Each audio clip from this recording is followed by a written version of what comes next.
Childish, oh shit. Last time I checked, I was still a kid. Childish, childish. This all freaks me out a bit. Childish, oh shit. How can I parent when I'm still a kid? Childish, oh shit.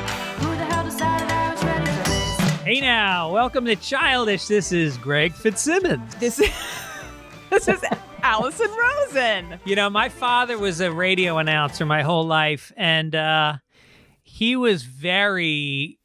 Announcer? He could be. The thing is it was the 70s. You know, I remember as a kid listening to him, and that was the style of, that was AM radio. It was very much like, welcome to WNBC, top of the hour, it's 65 degrees. There was a little bit of that. But then he also interviewed the mayor of New York, Mayor Koch, every morning. And he talked politics with another a guy who was a right winger. My dad was a real liberal. And he was very honest. He told stories and about the family, and he was a huge feminist. But I used to it used to really bother him when I teased him about being at WNBC. I think you had to do that, though. Yeah, you did. So wait, he interviewed Mayor Koch every morning? Every morning he used to call in because he was more right wing than my dad. And they used to really go at it about the unions in New York and fiscal issues, but Koch wanted to get into radio. You know, he knew he wasn't going to be mayor forever, and when he got out of being a mayor, he wanted to be a radio personality. So this was his way of kind of breaking into it. That's interesting. Did he ever go on to? He didn't ever go on to do any radio though. Yeah, he did. He had a radio show. Yeah, I did not listen. Yeah, my dad was not a professional announcer or radio person or anything, but when he does his, like, I could be an announcer voice. I don't know if everyone has one of these, but my dad does. It's definitely like, you are listening to Childish with Greg Fitzsimmons and Alison Rosen. That's how he would sound. Yeah. So that is what they were all brought up with. But now it's all about, so I did voiceover auditions, which is not nearly as impressive as if I had actually booked voiceover stuff, but I hadn't taken voiceover classes or anything. Unfortunately, I took them after the phase where I was actually auditioning and not booking stuff. And I didn't realize the whole, like, what they want now is something that doesn't sound announcery at all. Like, if you sound sort of processed and announcery, that's not good. No, they like it very very dry and kind of nerdy. Yeah. And like, organic and like genuine, and that you're not a professional radio person, which is tough for people like you and me. We were raised to broadcast. Broad. Right. Cast. Are we just saying syllables of words? Bruh. There. Tuh. Day.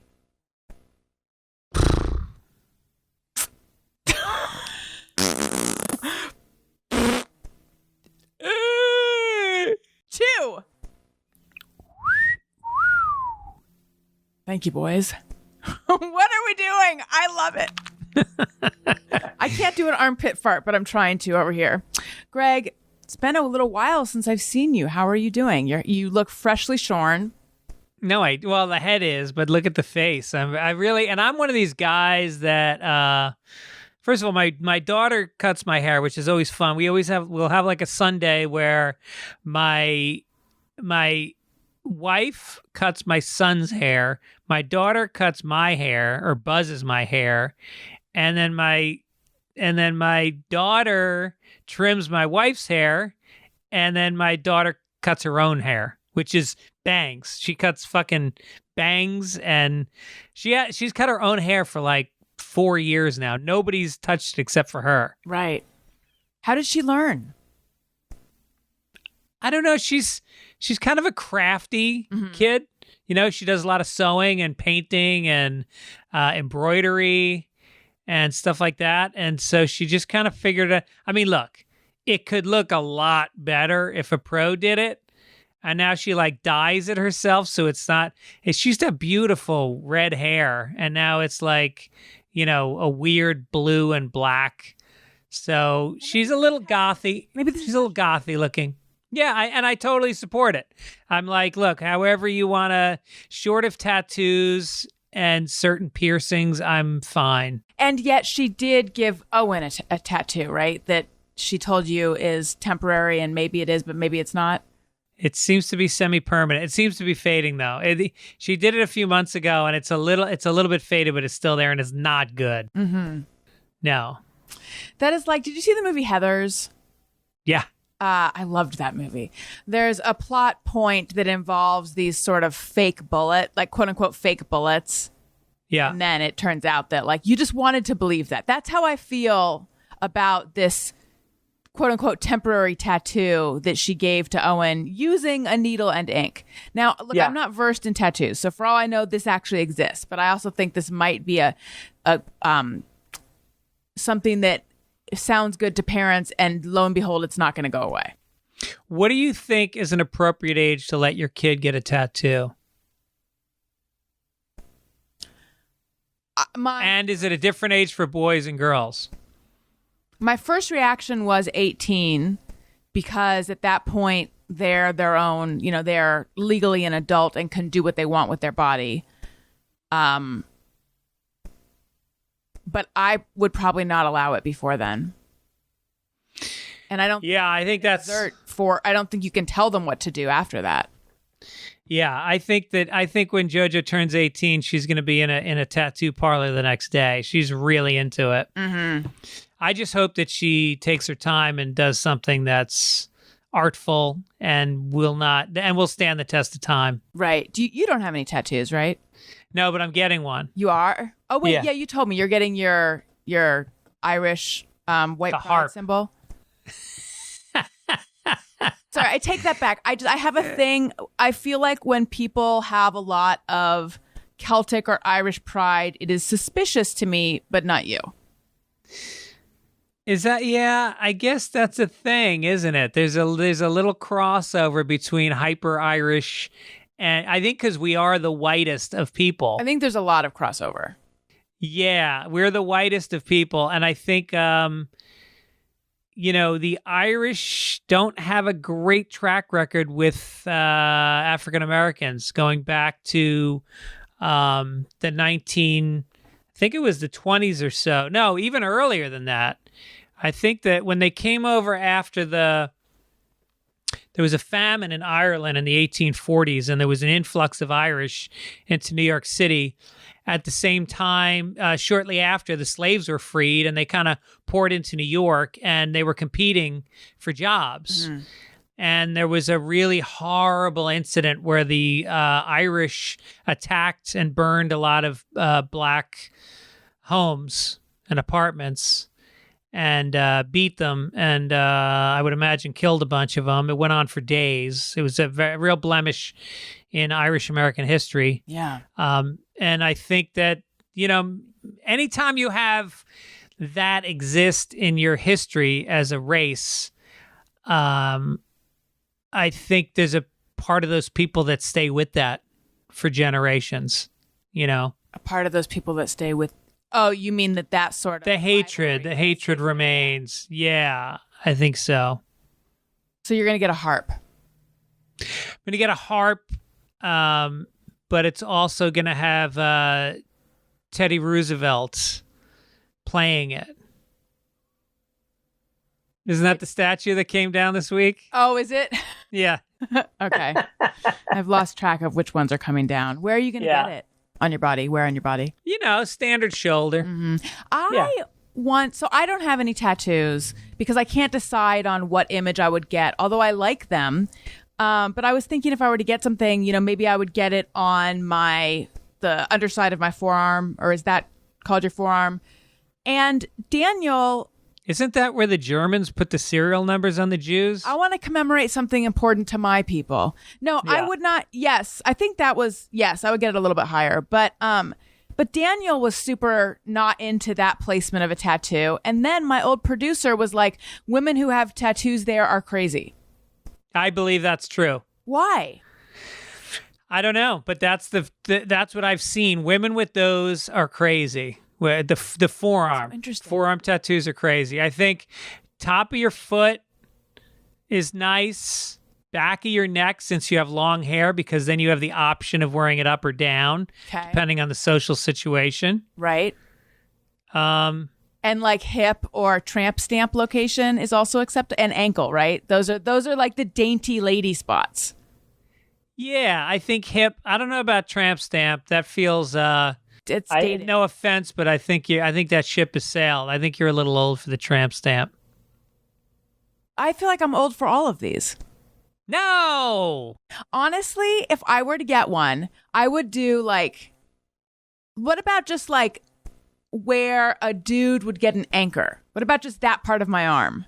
I feel like, you think that's acceptable for a lady? Yeah, definitely. I mean, I think, the coolest tattoo I ever saw was in college. There was this kid, and he had, those wine stains that you're born with? Oh, yeah, it's a pink birthmark, like a port. Yeah, Or or wine. red. It can be red or Yeah. purple even. His was darker, and he got a tattoo of the Hawaiian Punch guy pouring a glass of Hawaiian Punch onto the wine stain. I like that. That is cool. So, Greg, listen to this thing that I found. This is truly just going to blow your mind. So, there is another podcast called Childish Podcast. No, there's We're not. Yes. What? Yes. It is not. It looks like I'm going to say it's a smaller podcast. But listen to a description of one of their episodes.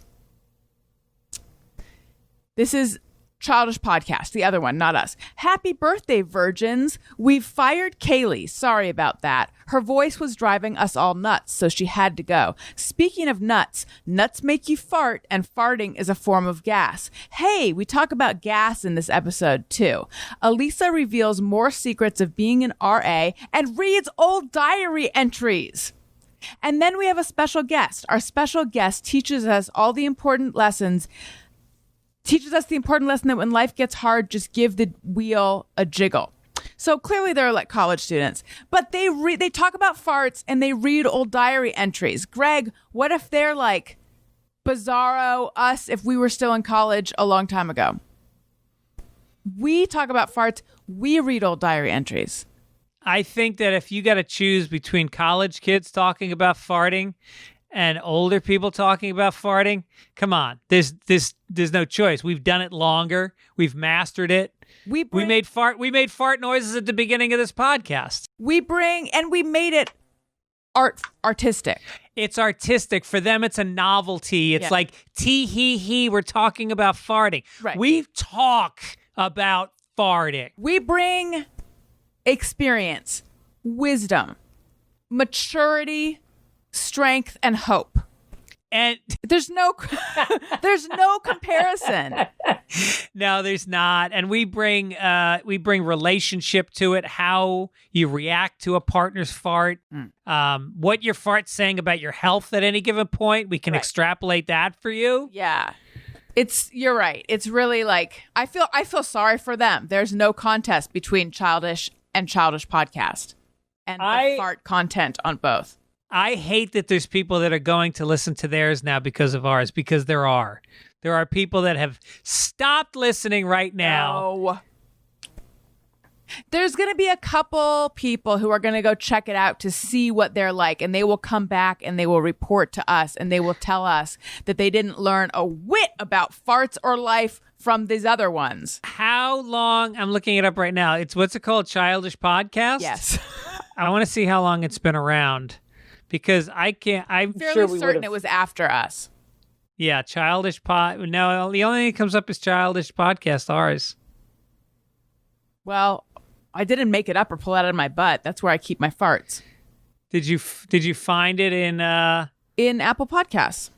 Wow. Just search Childish.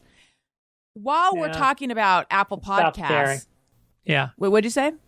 I said I stopped caring. Yes. While we're talking about Apple Podcasts, I would like to thank everyone for their reviews of the show. Subscribe. Oh, yeah. There's been a bunch of nice ones lately. Subscribe, rate, review. Subscribe your friends. Tell your friends. Thank you to everyone who's left a nice review. For example, Greg Lester says, the best. Alison and Greg are the funny and most importantly sexy on their podcast, Childish. Podcast success is judged heavily in this space, and I can't stand doing reviews. But Childish is worth this annoying exercise in futility. We speak your names, Alison and Greg. Listen, Greg. Wow. Other Greg. Wow. You have a bit of a gloomy outlook. That was not an exercise in futility because it made Greg and me happy. Greg, what do you think of us doing some news? First, I want to talk a little bit about Father's Day because it was look, it's the Childish podcast. It's one of the two major holidays of the year for us. And a little shocked you didn't bring it up. So, breakfast in bed, as always. Nice card where my son called me his best friend. Oh, that's so sweet. And then everybody got up. Kids wanted to do something with us, so we took a bike ride to the beach. We took a 12-mile bike ride along the ocean on the bike path. And to me, there's no better people, maybe Miami, Florida, but no better people watching than Venice Beach. I bet. And up north into Santa Monica. Just every type of person and insanity and homeless and performers and black, white, Asian, Latino, gay, roller skaters. A guy roller skated past us. I shouldn't say a guy. Somebody transitioning, but who had started as a gentleman, was roller skating topless with breasts. Like, how did they look? They look good. They were like solid between a B and a C cup, but on a good sized guy with like manly legs and a man face, but with breasts. And you just go like, what do you do as a cop? Do you write a ticket for that? I mean, is it illegal? Because at what point in the transition is the gentleman no longer a gentleman and the breasts are no longer acceptable? Yes, I feel like it's a gray area. Yeah. And I feel like but here's the thing. What we've seen lately is that all cops are empathetic, thoughtful, and kind. So I'm sure that this cop would do the nice thing. Oh, no, the guy was white. Yeah, it was fine. He was white, but he had a nice tan on those titties. I'll tell you what. And we rode past him one direction, and then we turned around and came back. He was she. I don't know I don't know which pronoun came past us again. Was it like breast implants, or do you think it was from? No, they hormones? looked like hormonal. They looked like they weren't shaped round like like implants. Right. And then for my birthday, let me start with this. Father's Day? I mean, for Father's Day. And then the kids went out. They each went out for a couple hours. So I have a sponsor on Fitzdog Radio of a company, not sure if you're familiar with them, called Blowjobs. No. And so they sent me some samples, and I'd never used them before. What are they? Blowjobs? Yeah. It's erectile dysfunction. Oh, look at that. Medication. So the kids went out, and I popped one of those bad boys. You chew it. Chewed it down. You wait about 25 minutes, and then I'm telling you, going. Well, you walk, and then just the friction of your pants is enough to give you a chubby, not full, but enough to go like, "Hey, coach, put me in, coach. I'm ready to play." And so we played, and it was. Let me tell you something. I'm going to give you a couple for Daniel.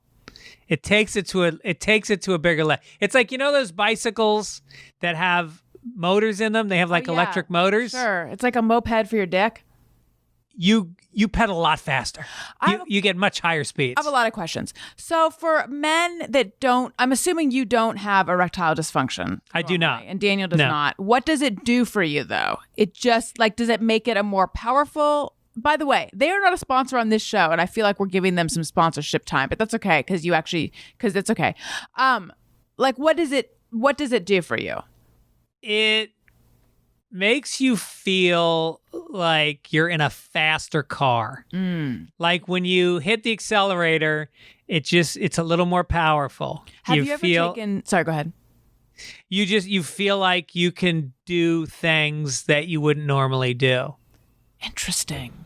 Yeah. And did you do things you don't normally do? Nothing crazy, but I mean, I just felt like, all right, fucking do this now. All right, I felt like an Italian guy. Have you ever taken Viagra? Well, it's essentially Viagra. It's the same ingredients. Okay. Because I remember reading an article by someone who had taken Viagra, who didn't need it, but took it kind of recreationally, and talking about it's like you have this stiff appendage, but you're not turned on yet. No, I didn't experience that. I have heard that, but no, I felt like somebody who doesn't have ADHD, but they take Ritalin and then they clean the fuck out of their house. Right. Yeah. Okay. Full disclosure, and I decided to disclose fully when you brought up the fact that I hadn't brought up Father's Day. I have been trying to skate us past Father's Day, to just pretend it didn't happen. You had a bad one. No, it was a little bit bad. We even posted a question on social media about Father's Day, and this just shows what a shifty person I am. I was like, let's just not talk about that this time because I don't want it to just go into Father's Day. We might have even received a voicemail about Father's Day that I thought I don't feel like doing. Here's the thing. Last week, I didn't know what to give Daniel for Father's Day because I had this idea for what I thought was a great gift. Comfortable lounge pants. And then he was like, oh, you know what? If you need a gift for me for Father's Day, here's an $1,200 camera lens that I want. And I'm like, that's right. I remember that. You were deciding. But that wasn't the real issue. You recommended to me, you know what the best gift ever is? Yep. A blowjob. Yep. Tell him a few days in advance you're going to give him a blowjob, and then he'll like work it up in his mind, and then it'll be the best ever. So a lot of people let me know that they agree this, and thank God he doesn't listen to this show. A lot of people let me know they agree this is the best gift ever. So I feel like there's a lot of people who want to know, hey, Alison, they might have even tuned into this podcast this week. Hey, Alison, how'd that blowjob go? Was it the best ever for him? And so I don't want to admit that I did not give him a blowjob. I did not mention it. Like the whole blowjob thing, it just didn't happen. It just didn't happen. And so I don't want everyone to think like what a withholding cunt she is. I feel like I was putting words in your mouth. Well, I was putting a lot in your mouth. Yeah, you put a dick in my mouth. Yeah. I mean, my husband, so it could be worse. I get that it's a good, nice gift. Now, okay, here's the thing. Was it a conscious decision not to do it, or you forgot to do it? Does one ever forget? No. He never would have forgotten. No. Elliot has been coming into our room like all the time in the middle of the night. Yeah. So, which is part of the reason I'm tired and a little bit like not in the happiest mood because I'm tired. But so that is my cover story. That's like, I can point to that as like, I don't even know how I would be able to do it without Elliot walking in. And if someone were to say, do you have locks on your doors? I would have to unfriend them and never talk to them again and move. Yes, we do. But really this is what happened with our Father's Day. We were going to go down to my parents. I had mentioned that, right? Yeah. And I haven't seen them since this whole thing started. I do have a complicated relationship with them, but I was really missing going down there, and I really missed my kids seeing them, and they're old, and like I'm worried that we're going to stay away, and then one of them's going to like drop dead in the midst of all this, and we won't have seen them, and it's a whole thing. So we decided we were going to go down there, and I was really looking forward to that. And we ordered grocery delivery, and Daniel ordered alcohol, and they have to look at your ID if you order alcohol. But I was pretty sure we'd ordered alcohol before, and they just left it on our stoop. So anyway, we sleep through them arriving, and Daniel, unbeknownst to me, had turned off our doorknob, our doorbell, because when it rings, our dog goes nuts. So he like got the alert on his phone that someone was out there, and sort of in a daze was like, oh shit, went out there. The guy was all mad at him. Like, I've been standing here for 40 minutes, which he had not really been there for 40 minutes, which I was able to like backwards do the math. But anyway, still, he had been waiting there for a while. So this whole thing happened. Daniel like went in the house, got some cash to give to him. And that was that. We're supposed to see my parents the next day. And I say to Daniel, was he wearing a mask? And Daniel says he wasn't. I'm like, that's weird. And I say, did you put on a mask? And Daniel's like, I didn't. So based on this maskless interaction, I was like, well, now I don't know if we should see my parents or not because they're high risk. And I don't, it was outside. It was very fast. I don't think there was actually a risk being taken. However, I don't want the responsibility to be on me if somehow we passed this to my dad and he died. Like, I would not be able to live with myself. So I'm like, I guess I better mention it to them. And they decided, let's wait 2 weeks. Which I felt, even though I completely understood their decision, I still felt a little bit rejected, and I felt sad, and it was just a bummer. And I also was angry at Daniel, even though I understand how it happened. Like, I understand. It just felt like someone was careless with something that meant a lot to me, and now it has been ruined. Right. And I had to tell myself, though, but it hasn't been ruined. It's just rescheduled for 2 weeks. Yeah. But still, I was bummed out about that. And I think that cut into my desire to gobble a penis. Yep. Yeah, it's tough. Your heart's gotta be in it. I mean, not for a guy. I mean, we can go down on it, in the middle of an argument, because we're not talking anyway, generally during an argument. Right. So why not use our mouth for something else? There are people who would say your heart does not have to be in it. There's a lot of people who say that. Yeah. I mean, like this idea. Actually, I feel like I can. It was Christina Pajitsky, and it was off air, but I feel like it's okay to say this. Like, I feel like she is more respectful of the notion of wifely duties and things. And I was like, just the term wifely duties makes me want to walk into the ocean. So judge me all you want, people. So that was my story. Okay. Well, when's his birthday? August. It's coming up. Okay. Let's focus on that. I'm going to commit to a blowjob for his birthday. I like it. I start telling him now. The longer the lead up, the better the blowjob. Absolutely. And also, then you don't have to give him one until August. I know. Because you're building up. So you agree that for a woman, your heart has to be into it? Because I feel I was reflecting that for you, that's the case. For me, it is. But I think it's different for every woman. I would love to hear from other women who are kind of the same as I am on that one, because the thing is, I have done stuff in the past where my heart wasn't into it, and I always feel resentful afterwards. So I know that my heart has to be into it, but maybe that people think that makes me selfish. I don't know. We'll find out. Other Father's Day thing that happened? Yes. The present that I got, and you know about this because you saw the video. Oh, that's right. I got myself a little cold water bidet. Do you love it? I don't know. I'm mixed on it. If you want to see my reaction to the first time I used it, you can go to my Instagram account. But I reposted it on the Childish Instagram account too, Oh, nice. So it's there, yeah. So they might have already seen it. It got more views than any video I've ever posted on Instagram. People love you on a turlet. They loved it. Well, I think the opening frame on the Instagram that you first see when you're thumbing through might determine whether you click and watch it. Right. And it's me with my pants around my ankles on a toilet. That's must-see TV. So it's cold water, first of all, because we don't have an outlet anywhere near the toilet. So we would have had to break a wall down. Right. So cold water, but which isn't a big deal because it's almost like taking a nice cold shower after a workout. Your asshole's been back there. It's been refreshing. It's been pushing, moving, morphing. And then you get the cold water on it. But once you've dropped a deuce, your anus is a little prolapsed.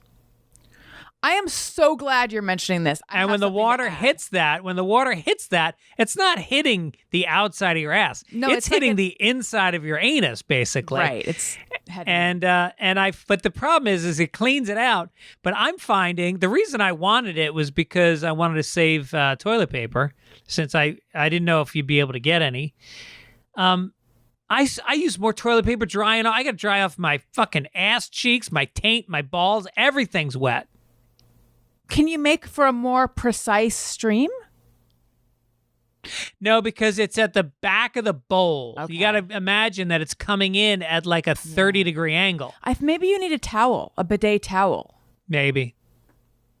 Yeah, that's something you want laying around on the floor. Right, that you can use on your face too. Are you... Is it bracing though? Is it like, ooh? Yeah, in a good way. That's the part I like. Okay. I think it's kind of like it wakes you up, it brings you some clarity, it keeps you honest. But I just the wiping with and then the toilet paper falls apart in your hand because it's all so wet down there. Yeah. And then inevitably you don't get it all dry, and then you stand up, you put your pants on, and you wonder if you're going to get a rash. I don't know. Need a towel. Maybe I'm not doing it right. Yeah, it might be a towel. A bidet for your bidet. It sounds like you need a towel. Yeah. I was surprised at the decor style of your bathroom. It's so like fancy and I don't know how. I don't know where I expected that you take shits, because I've seen your other houses, but not this one. Yeah. Yeah, it was like a very classically styled bathroom. Yes, Nice. it is, and I have to admit, it's the woman that owned the house before us was British, and she went to town on it. She really it's a wainscoting, Yes. and it's got what do you call it when there's woodworking in the corners? Crown molding. Yeah, crown molding, and then what I just recently. No, it's not subway style. That's two different colored tiles at different levels, but it's got different colors at different levels. Yeah, it's lovely. It's a lovely bathroom. Do you feel like more sophisticated and erudite when you use that bathroom? Not only that, but when we have guests over, I like that they're going to go in there and see what's going on. Right. Like you should be wearing a powdered wig in that bathroom. Yes, there should be a powdered wig, and there should be a small servant who's there with a bidet towel. Yeah. Right. So I just want to breeze past this fast because we don't need to spend all this time on buttholes. But I got so excited when you told your story of your prolapsed anus that I feel that it would be rude to not explain what I was going to say. On my show, I talked about when you're going to the bathroom and you get the splashback. And my concern that like I'm getting, you know what I'm talking about, right? When your butthole, when you get a splash that goes right up your butt. And my concern that like, isn't that actually bad for you? Because toilet water is like heading inside your butthole. And comedian Dave Huntsberger, who was on that episode, was like, it doesn't like, he's like, I think my drawbridge closes pretty fast. So it's just hitting the outside of it. Like the water's not going inside on him. And I was thinking, I don't have that kind of fast close action of my butthole. Like for me, this is so gross. It's just open for a little longer. So it makes me happy to hear that that's what you have too. Yeah. I mean, mine at my age, when I leave the bathroom and I'm walking down the hallway, I am reaching back with this motion and pushing the asshole back inside. Are you really? Oh yeah, it prolapses out. Wow. Get a little return. Wow. Yeah. I look at it like, you know how sometimes you'll say something kind of funny and if you're looking askance and then you like look at the person to see if they were laughing because there'll be like a little bit of a smile tracer left on their face. Yeah. That's sort of how it is for me. There's like my butthole's still smiling. Yeah. It's not hanging all the way out. I didn't know. It's smirking. It's smirking. Yeah. Exactly. All right. Yeah. Now should we do some news? Let's do some news. Time for the news.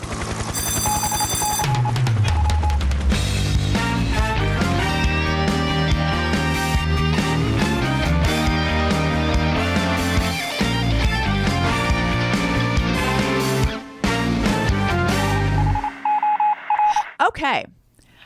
Greg, remember how I think did we do predictions? I can't remember. We were going to do COVID predictions of whether there's going to be a baby boom or a baby bust. Right. So I think many we did. people Yeah. think there's going to be a baby boom. Well, according to this story, here's the headline. U.S. could see 500,000 fewer births next year due to COVID-19, studies suggest. So they are predicting fewer births. Why, you say?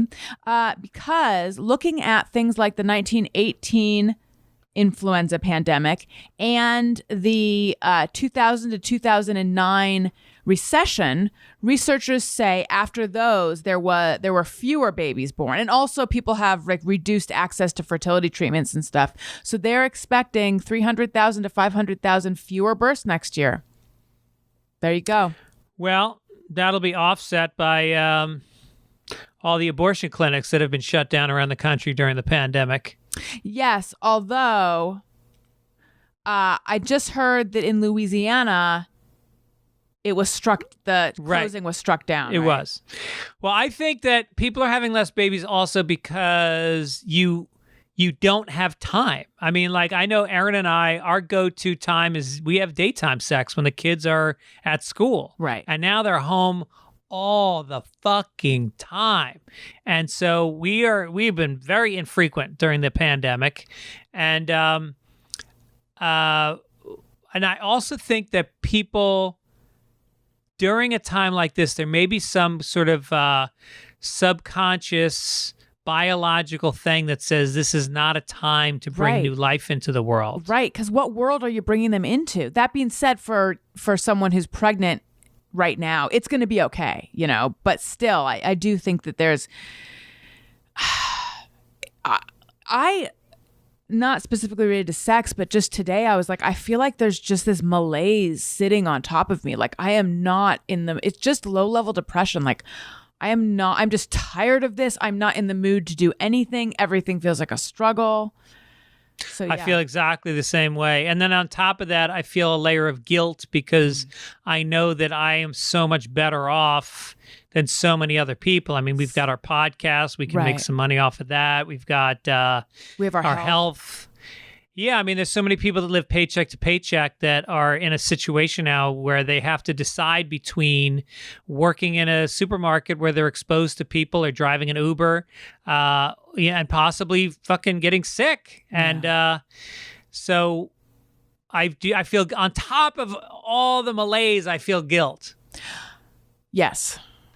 I wasn't feeling it that much today, but in general, I do. I feel like I wanted to remind you to feel it. Yeah. Thank you. Thank you for that reminder. I also feel frustrated with the way that the cases are now spiking. And I feel like, what was the point of all of this shutdown if it didn't work? Hey, that's not the way to look at people in Florida and Texas and the other states that relaxed and protested and yelled at people with masks. Told you so. I don't want to be the one to say I told you so, but I do. I want to be the one that said, you fucked us with your fake patriotic, I have a right to my freedom and live. No, you don't. Rights are being infringed upon by you asking me to do something that helps everyone. Yeah, you've now fucked all of us by delaying this thing. So shut the fuck up, put a mask on, and let us all move on with our lives. Amen. All right, enough politics. Do you have a story? I do. There's a study that shows that a 5-minute role play that was done with men playing with dolls, before they had their first child, they would take men whose wives were pregnant and they could measure the quality of their parenting based on observing them with the doll. It was during the woman's third trimester. And they measured the men interacting, talking directly to the face of the baby, using baby talk and smiling, showing concern for the baby's well-being. And they did it all with the doll was made of, it was a footed infant sleeper sewn shut with 8 pounds of rice inside. But it sounds like no head, which is alarming. No, it had a head made of green fabric and sewn into the footed sleeper. Okay. But really, it shows, I don't know, does he love a baby or is he really into rice? I mean, is the guy Asian? Is it showing that Asian fathers are better? Maybe he's into dolls. Maybe he's into dolls. Yeah. Maybe the wife is about to find something out before the baby's born. Does he know? Like, this the one that you're having, not going to be green? Well, yep. It maybe, but it'll wash off. And also going to be alive. Yes. That's a huge difference. It is a very big difference. Yeah. But I get your point. Yeah, one of these babies you can boil and improve it. If your phone drops in the toilet and then you try to stick it onto a real baby, it's not going to bring your phone back to life. That's right. So that study was done by, I don't know. Rice-A-Roni? One more thing about that. Would you have done well in that study? Because I feel like I would be like, and this is why certain improv things, when I took improv classes, I like had trouble with them. I'd be like, oh, okay, this is a sack of rice. And I feel like an idiot pretending that it's a baby, so I'm not going to. Or in therapy in New York, my therapist was always like, why don't you pretend that pillow is, so-and-so and tell them how you feel? And I'm like, it's just... I don't want to. So I feel like I would, like, I'm good with a baby, but I would have trouble pretending this doll is a baby. I remember in 10th grade, we did a CPR class in my high school, and I dry humped a CPR doll and got thrown out of class. Oh. I think that's funny. I think that's great object work, Greg. Yes. So were you certified in CPR at one point? Well, I became a lifeguard. So, yeah, I got certified when I became a lifeguard, but I didn't in that class. I was certified in high school because I didn't dry hump the dummy. And then we took an infant CPR and whatever, CPR. Oh, yeah, of course. We did that. Yeah. That class that makes you afraid, to even have a baby. It's like they can drown in 1 inch of standing water. But I don't know that I would remember how to do it if I had to. I feel like that I would like to think that I've retained that knowledge, but I don't know if I had. And I remember the teacher suggesting, drill each other. So like throw a sack of rice or throw something at your spouse and say, this before you have the kids, say like, okay, they're choking. What do you do? We didn't do any of that. I believe with an infant, you're supposed to hold the baby face down, so you're holding its stomach. Yes. And then whack its back. Yes. You put like the chin kind of in your hand and the body on the forearm where crazy people have tattoos, evidently. And then you like with the heel of your palm, you hit the back. Well, first you reach in and you clear the mouth and throat. And then you do the football hold with the back slap. And then if you have to do CPR, I can't remember how often, but like for an adult, you do like a pump like every 2 seconds. And I think with a baby, you do it every second. I think none of this is official, by the way. Please double check. Please don't listen to us. So the clearing of the mouth, I think if they're choking, you don't do that because you can actually push it further. I think that's after you've done compression. Why are we pretending we know? Because what is wrong with us? Podcast. There's actual parents listening to this podcast, gleaning knowledge and information, and Don't do it.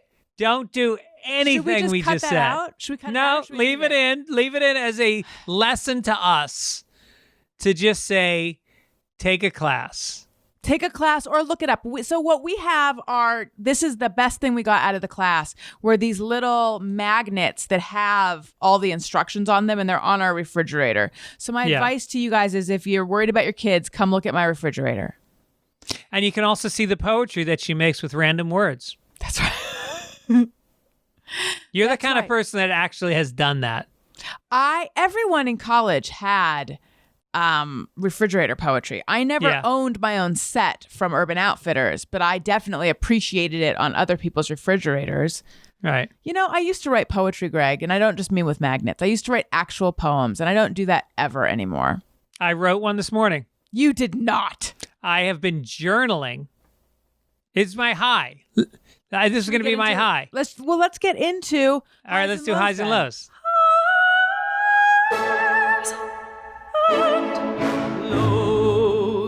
Why don't you start? Well, my high is I've been journaling in the morning.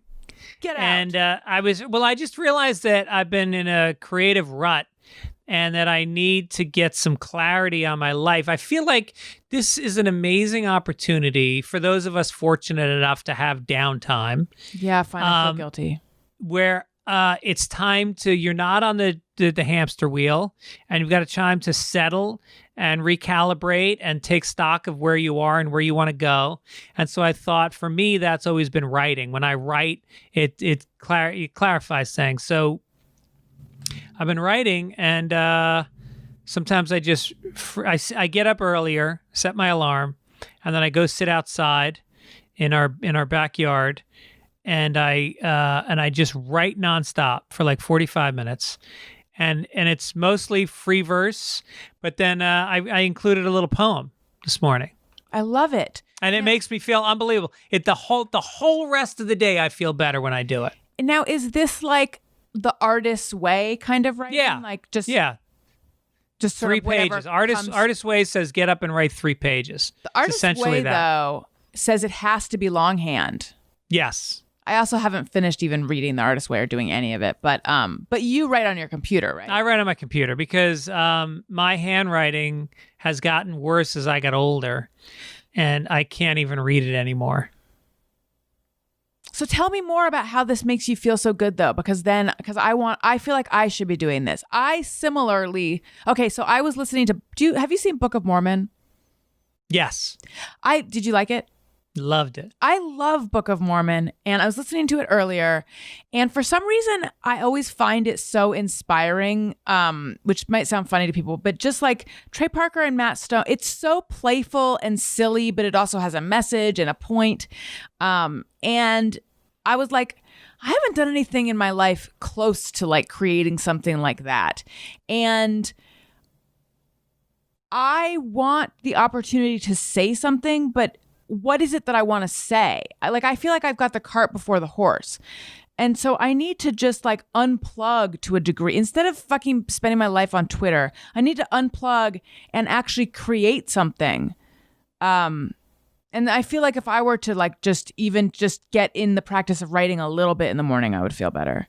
I think so. I mean, and it also like, I feel like I let go of stressors, because once you put it down, it kind of comes out of your head a little bit. Mm-hmm. Like you've committed it and you don't have to keep thinking about it now. Now, does this mean we can someday get back to doing Explosive Diary before this other Childish podcast steals it from us? That's right. If you've missed the early episodes, go back. Yeah. We did a segment for many weeks. Some would say too many weeks. Some would say not enough weeks. Some would say not enough weeks. I one of them. Some would say we ran out of interesting ones and just started digging for really anything I'd written in my life in a diary. We read our old diaries. We called it Explosive Diary. We farted at the beginning. Yeah. We found out that our prior producer, great guy, but got creative with the fart sounds and like put some unnecessary reverb on them when we like a dry fart. We like a good. I mean, the thing is if the anus is going to be prolapsed during the fart, you're going to get a different sound. Yeah. You don't want one that sounds like it's going to itch when it dries. That feels profound and deep, even though it's really just about a fart.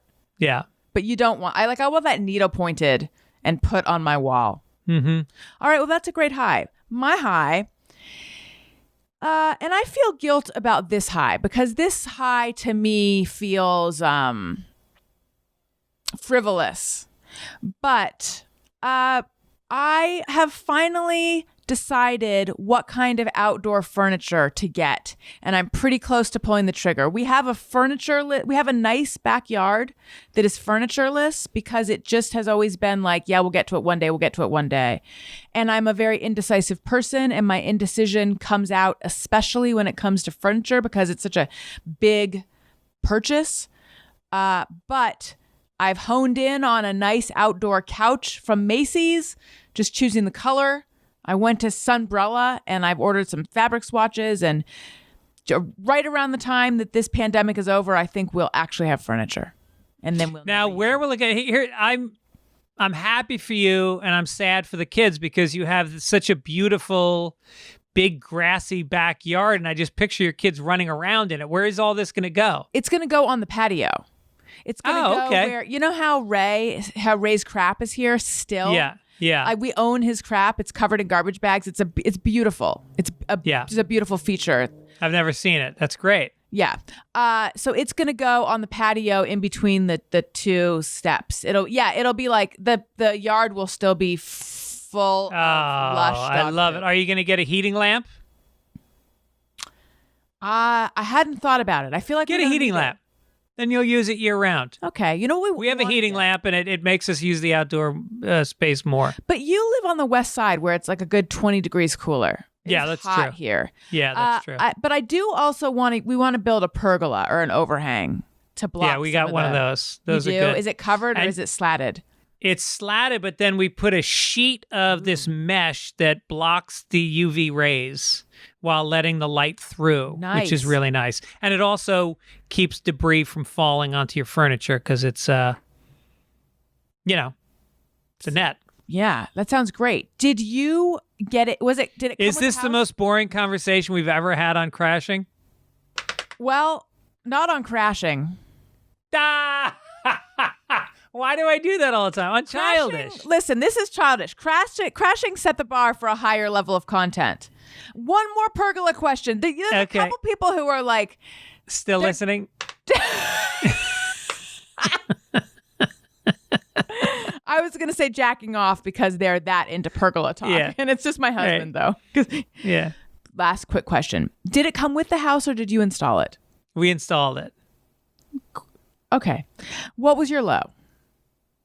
My low was, I don't know. I think I've talked to you about it. I have a friend who's a really bad alcoholic, lost everything, lost his family, his job, his career, in and out of rehab. And I've kind of fallen out of touch with him. I haven't returned his calls. I didn't return his calls for a couple weeks.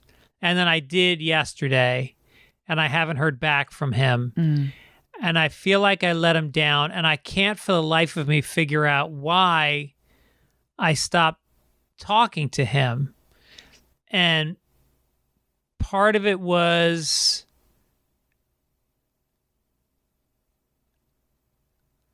I guess it would just make me so sad when I would talk to him because he has no intention of stopping. Mm-hmm. And so it becomes like he's the funniest guy I know. And so we laugh our asses off on the phone. And then I always will get serious with him and talk to him about him and, try to encourage him to, or clean. Not even anymore. I just sort of try to check in with him. And I feel bad. So I think my low was like just thinking about that this week. I felt better when I called him back and left a message, but I don't know.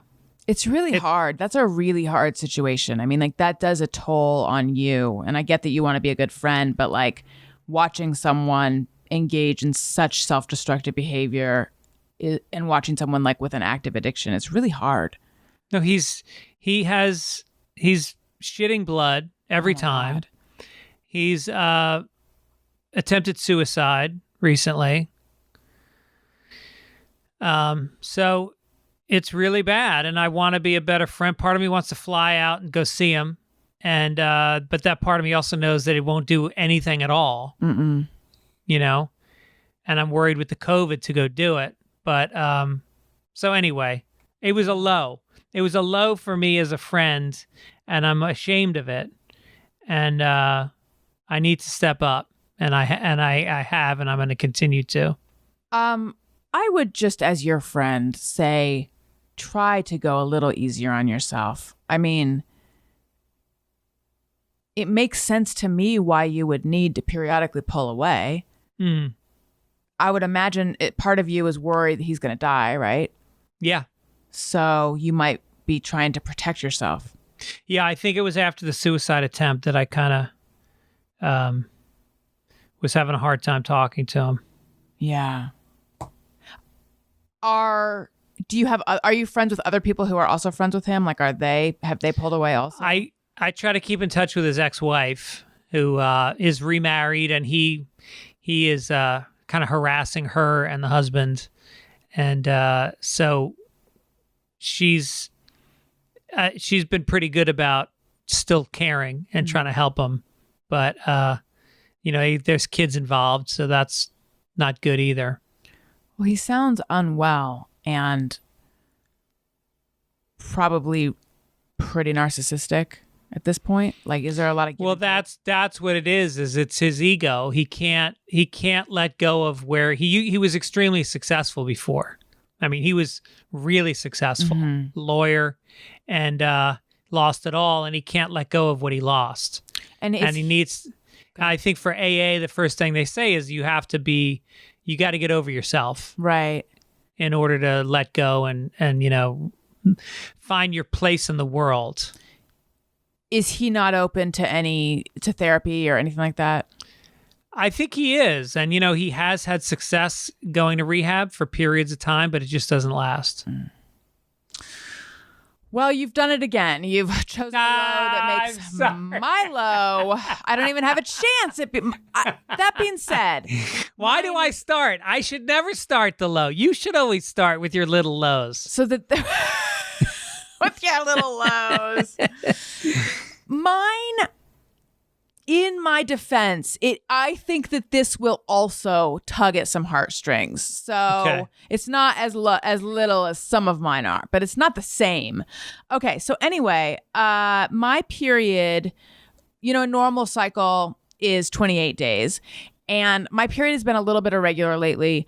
And it came on day 40. It's never been that late.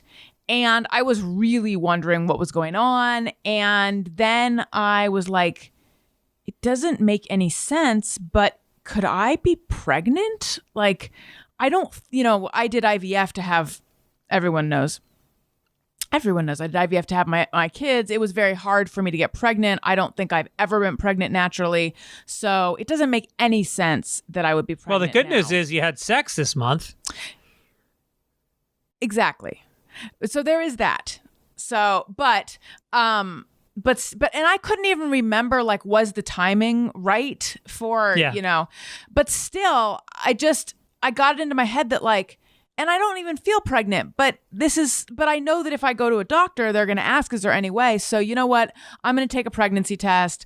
And I had a box of pregnancy tests left that expired in 2017 because I'd given my good ones away because I didn't think I would ever need them again. And in between the time that I peed on the stick and looked at it and saw that I was not pregnant, I began to fantasize about having another child and, like, that it'll be that miracle thing you hear about where it's like they've been trying to get pregnant. Not that he and I aren't even trying, but like they've been trying to get pregnant forever, and they even did fertility treatment. But then, like, just somehow she was 85. I'm joking, but like I really got it into my head that, like, maybe I am pregnant, and, like, oh my God, I really do want to be pregnant again. And I really do want a third child. And I really, like, what if I could have a girl and blah, blah, blah. And, like, of course, the test was negative, but I was surprised at how disappointed I was. Wow. Yeah, it was really weird. And then I tried to talk to Daniel about it. Wait, how long ago was this? Maybe like a week ago. But wait a minute. You still haven't gotten your period? No, I did get it. Oh, you did get it. I was going to say, because if the test was expired, who knows if it was. Yeah, no, and then I took another one. Do you think that? Sure. All right, so are you thinking that was just an emotional moment, or do you think this is something you need to really think about? So then I thought about it afterwards, because by the way, I should say, Daniel is 100% opposed to having another child. Does not want to. And trying to talk to him about it was frustrating for me, because I was just trying to say, like, I had these feelings about this thing. I was disappointed. I was surprised. I was disappointed. And all he heard was, like, potentially I want another kid. And so we talked about it the next day, though, and got on the same page, at least, where I felt like he at least understood what I was trying to say. But then I thought about it and I was like, do I actually want another? I think maybe I do want another kid. I think that I have realized that I want another child in the face of knowing there's no way I can have another one. Like, if it were actually if I could really have another one, I don't know that I would have this longing. I think that in my gut, I know I mean, first of all, I'm 45. Second of all, it was really hard for me to get eggs.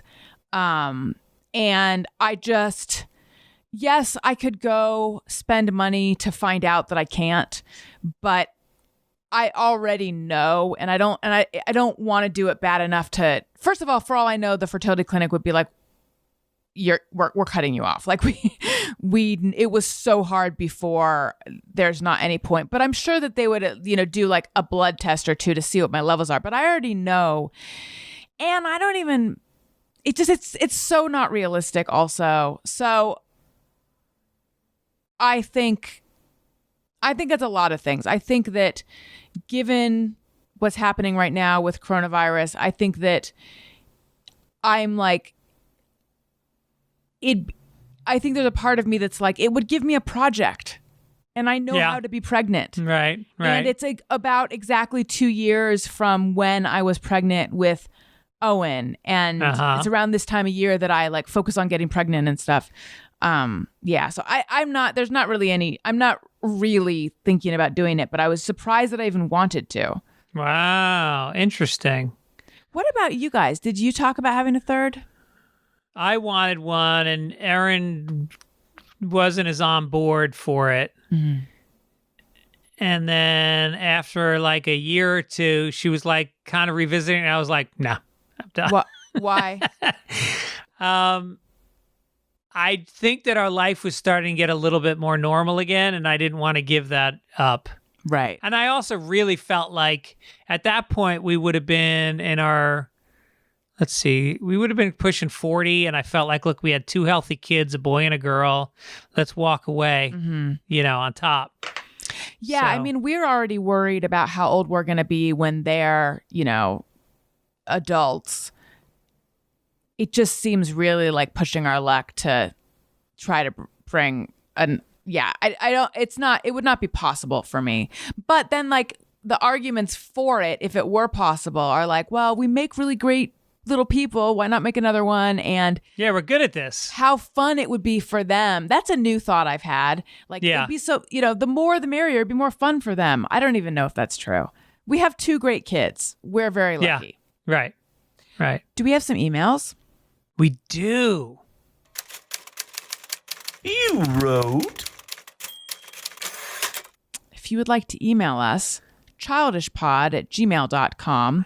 Also, follow us on Twitter and Instagram @childishpod. Go to our website, childishpod.com, and we take phone calls. And I'm going to find that number while Greg pulls up the email. Here's a fun one. Okay. I heard you guys talking about unique names, and a girl I went to middle school with came to mind. Sandy C, middle name C, Shore. I love it. Sandy Seashore. I love it. Lucky for her, she was attractive and popular, so she wasn't really made fun of as much as one might expect. Signed, ready for this? I'm ready. Zachary Hawkins. Zach Hawkins. That's a solid name. That's a Zach Hawkins. That sounds like a guy who's who hunts. Yes. And needs to hunt. Not like, hey, let's have some fun. Like, no, we got to have dinner. But you're saying that because his name has Hawk in it, right? No, I think Hawkins just sounds like a guy who lives on the plains. Yeah. That sounds like a guy who, Hawkins is like such an American name. It's tough. And Zachary is such a frontiersman name. Weren't you trying to tell me that you were suggesting a name? What was it? Because you're like, and then you could call him Zeke. Zachariah. Were you telling me to name my kid Zachariah or something? I feel maybe. But Zachariah would not be Zeke. There was no Ezekiel. I don't know. There was something where you're like, and then you could call him Zeke. And I thought that I don't feel like I would be Ezekiel. Zeke. Maybe, yeah. Zach's a cool name though. I like Zach. I think I've only met one Zach in my life though, which is Zach Galifianakis. One Zach. I don't think I've ever met a second Zach. Have you? You're a one Zach Greg. I feel like I sure have. But I'm drawing a Zach blank. And again, if you're a Zach, email us. Email us. Childish. childishpod@gmail.com. Or if you're a Zach, call in. And that number is 805-317-4243. Hey guys, love the show and a big fan of you both. I'm the only friend in our group with a kid, so I appreciate being able to listen to people I'm fans of talk about life with kids. This one is my first. He's about to be 2 in November. He's not talking yet, hardly making sounds. I'm starting to feel pressure about all the things he's not doing. I know he'll be okay. He understands what we're saying and has been evaluated. He's in speech therapy, and I have family members hinting that I'm being dramatic. I always told myself I wouldn't be that parent worried about hitting milestones. Now I catch myself following timelines about what he should be doing and compare him to other kids.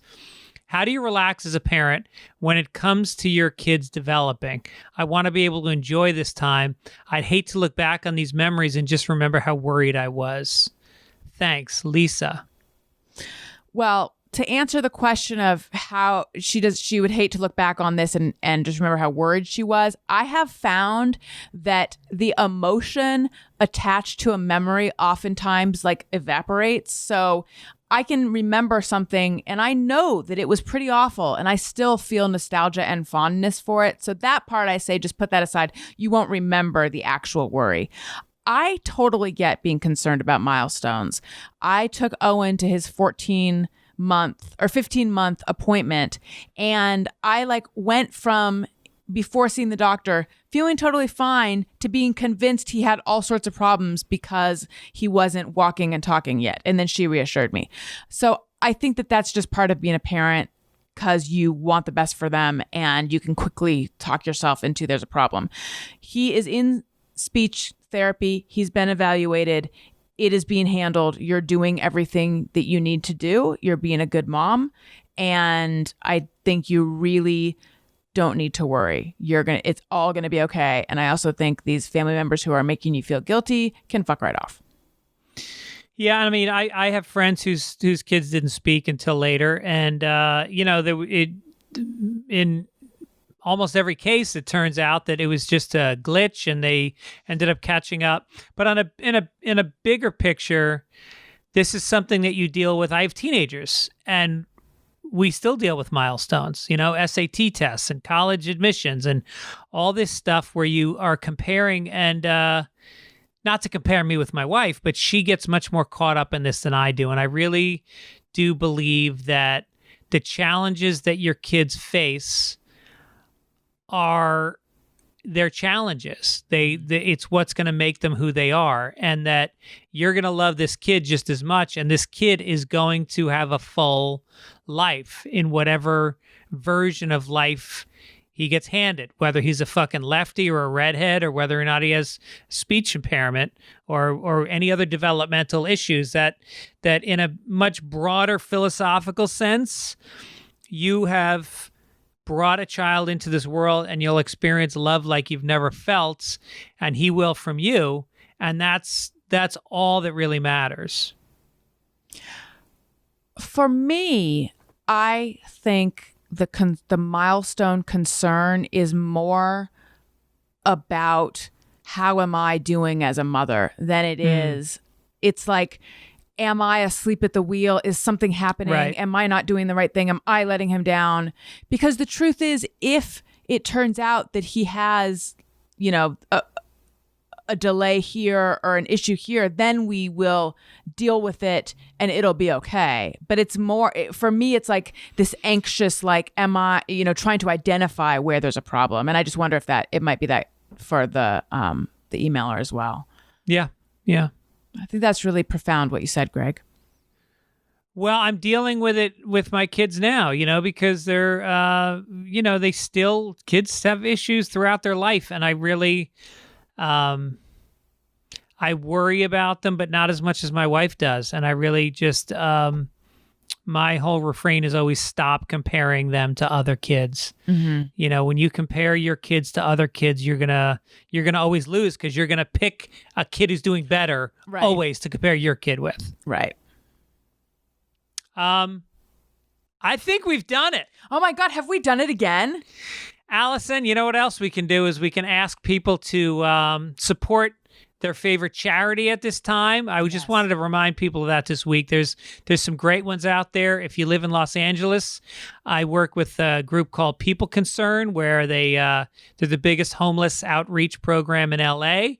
You can go to their website and find out ways to either send some money, or you can pick up. They love it when you grab some canned goods, boxes of granola bars, pasta, and you drop it off at one of their places, and then they can distribute it.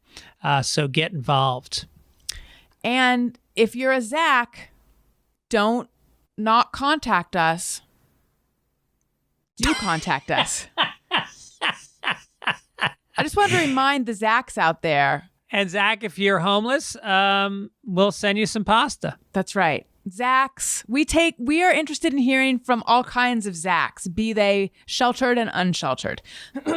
I have a podcast, Alison Rosen is your new best friend. Check that out and follow me on social media at Alison Rosen on Twitter and Instagram. Greg? Fitzdog Radio and the Sunday Papers, where me and Mike Gibbons go through the news on Sundays for you. That'll do it. We want to thank all the people that produce the show. Peter. That's the one who produces it. But if anyone else is giving him a hand and we don't know about them, we'd like to thank them. Thank you also. Yeah. Thank you all the people in Peter's life that support him. Thank you. We want to thank Floyd Kellogg for doing our music. Yes. He's the best. And mostly we want to thank you guys for tuning in. We love sharing stuff with you, and we love hearing from you. And we will catch you next time. I'm Greg Fitzsimmons. I'm Alison Rosen, but I also just want to remind you real fast to make sure to Google CPR and Heimlich, what to do if your kid's choking or has an emergency. Don't take our word for it. Yeah. We're gonna re-up next episode. We're gonna walk you through it. That's such hopefully a good idea. Nobody chokes between now and then. I mean, I'm Alison Rosen. I'm Greg Fitzsimmons. and we are Childish.